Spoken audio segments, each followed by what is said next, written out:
pai nasceu em 7 de setembro de 1941 e a família foi sempre de agricultor, pequenas propriedades. E o meu avô, na época, abriu em Siderópolis, antigamente se chamava bodega, né?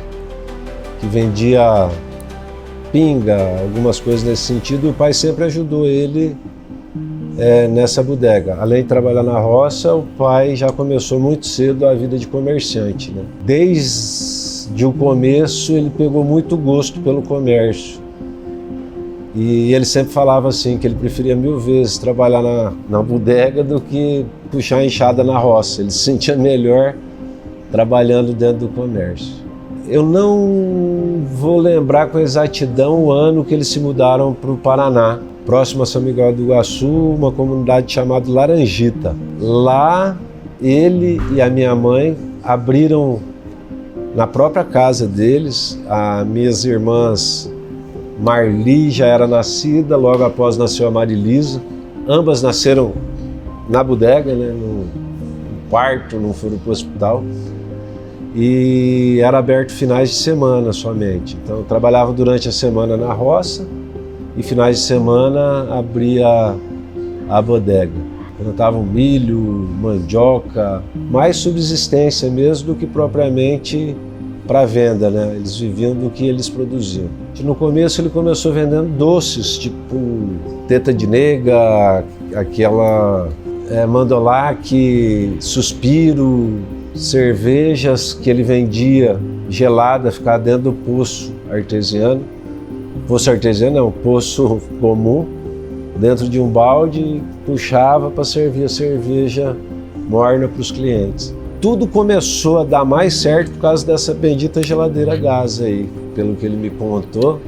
Porque daí as coisas no comércio começaram a dar certo e os vizinhos começaram a procurar por vários produtos. Então não só a bebida, os doces, né? Então começaram a encomendar alguns produtos e ele foi agregando. Vendia-se em fardo na concha, né? Aquela balancinha. Mas daí passou a vender arroz, feijão, açúcar, café. E ele recebia, às vezes, em soja. Então quando dava uma carguinha do caminhãozinho dele, ele ia para Cascavel, vendia o soja e trazia em produtos. E numa certa ocasião ofereceram para ele essa geladeira a gás aí, que era uma novidade aí, que ninguém no interior conhecia ainda. E ele falou que na época ele pagou R$ 1.500 na geladeira e trouxe para a bodega e avisou todos os amigos, final de semana vocês vão tomar uma cerveja gelada na minha geladeira a gás. Faltou cerveja. E aí ele falou, eu não lembro o nome, mas ele falou o sobrenome, que era o Magaim, que era um vizinho dele que plantava fumo na época. Ele falou, Joconde, eu quero comprar a tua geladeira. E ele falou, não, eu paguei R$3.000 nela. Já falou o dobro do que ele tinha pago, né? Ele falou, não, eu te dou R$4.000 nela. Aí o pai falou, não, então deixa eu vender a cerveja que eu tenho aqui final de semana e aí eu te vendo a geladeira. E aí ele comprou outra geladeira e com o dinheiro que sobrou dessa conta ele comprou tudo em cerveja.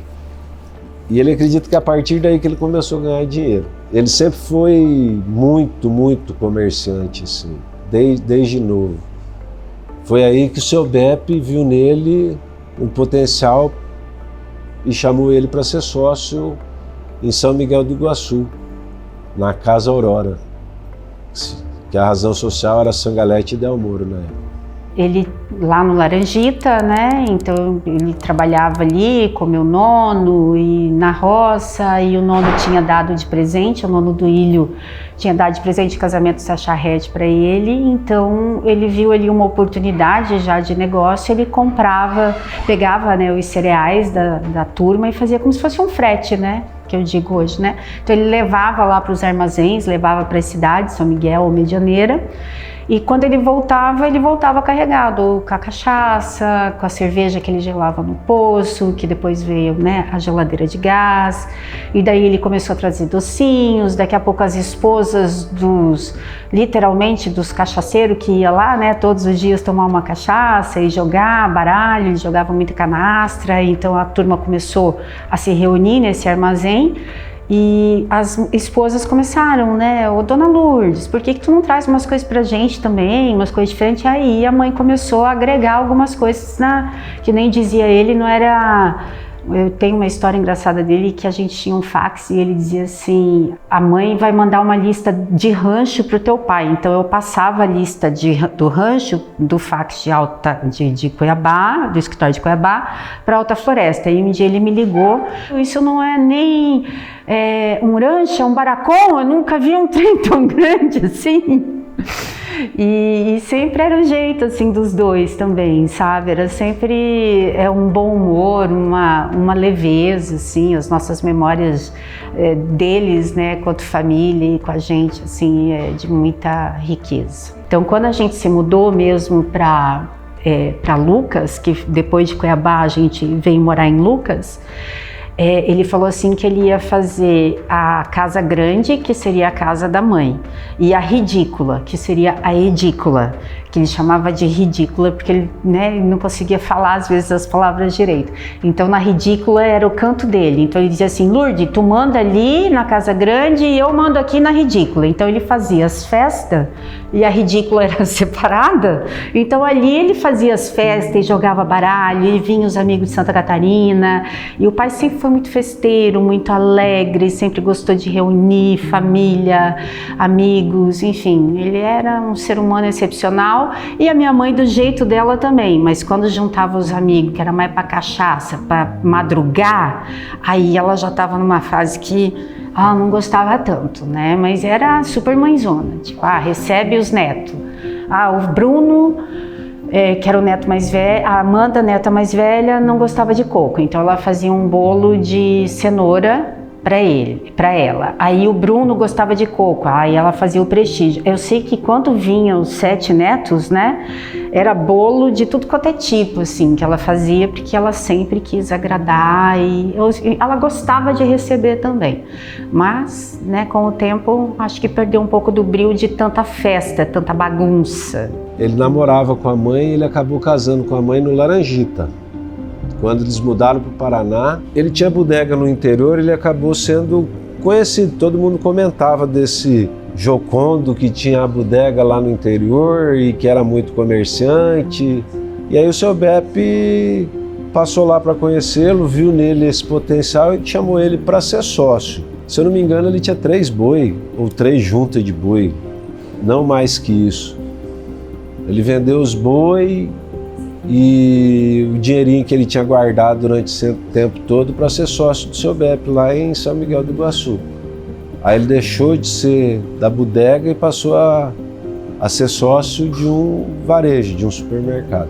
Aí eles trabalharam em sociedade por volta de uns 8, 9 anos juntos. Meu pai e meu tio trouxeram uma mudança para Sinop e vieram conhecer o famoso Mato Grosso na época, isso em 1977.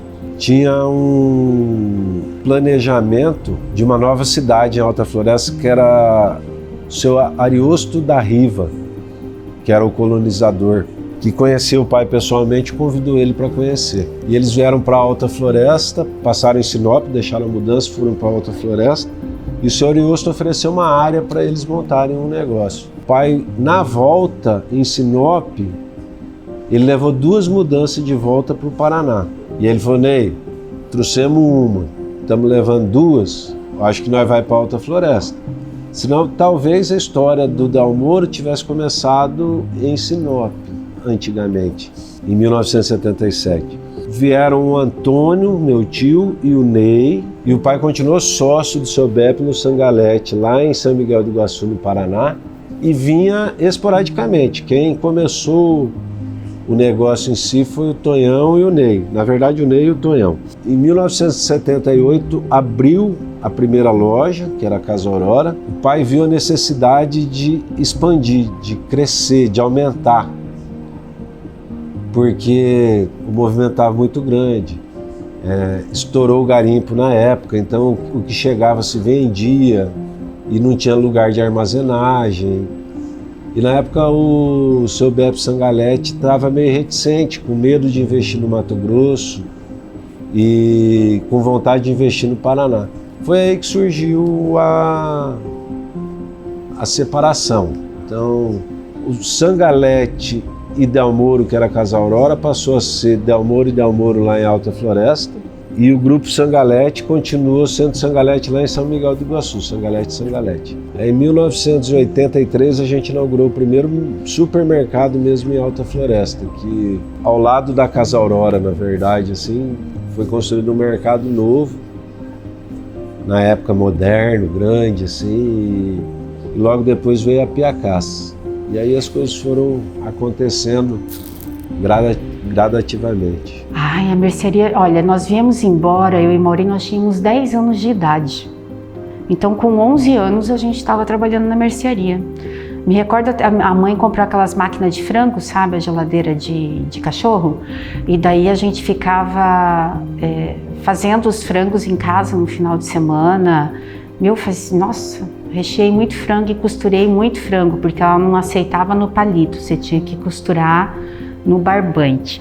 Esse bar, na época era uma mercearia, depois ela vendeu, ele se chama Bar do Seu Manuel e depois virou Bar do Comendador Arcanjo. Não sei se já ouviram falar, mas esse bar existe até hoje lá em Cuiabá e virou o point da galera da UFMT, da Universidade Federal. Então você percebe que até nisso eles tinham tino de lugar, né? Que eu sempre olho para o passado e eu visito ainda esse lugar todas as vezes que eu vou em Cuiabá, que eu gosto de visitar as minhas raízes, assim, sabe?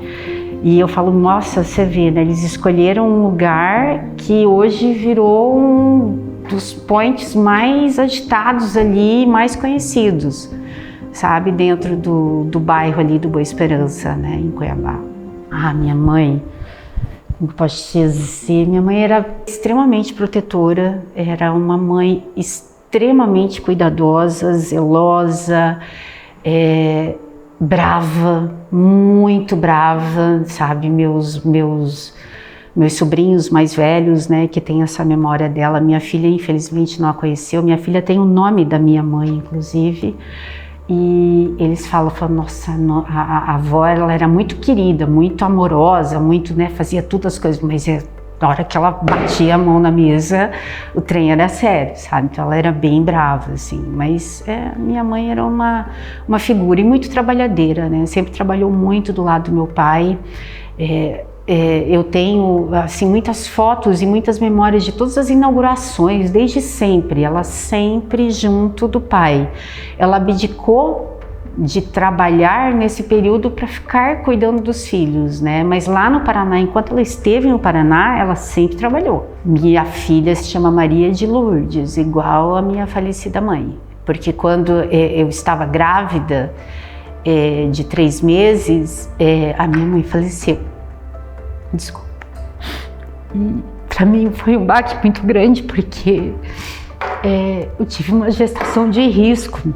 Então, eu fiquei muito tempo na cama, praticamente os 9 meses, né? A minha mãe foi velada lá em casa, eu não participei do enterro dela, minha mãe foi velada lá justamente porque era o único jeito que meu pai entendeu que eu poderia estar, né, presente para me despedir dela.